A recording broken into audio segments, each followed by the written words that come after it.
Hi everyone, my name is Nick Millspaw with Total Restoration's Business Development Team, here with Michelle Cifelli, also with our Business Development Team, and today we just wanted to welcome you to our fun scavenger, our quarantine scavenger hunt that we're going to be doing over the next couple weeks. We just wanted to do something to have fun.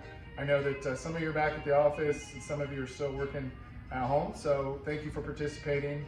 But first, did you know that it only takes 72 hours for mold to begin to grow?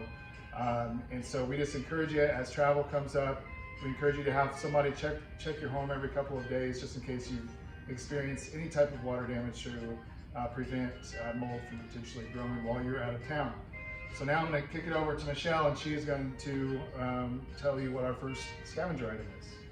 All right, well, for day number one, we want you to dress up in your favorite tourist outfit, like you're vacationing, since a lot of us can't go anywhere. So grab a sun hat, grab sunglasses, throw on a lei, snap a selfie, send it to us, and good luck.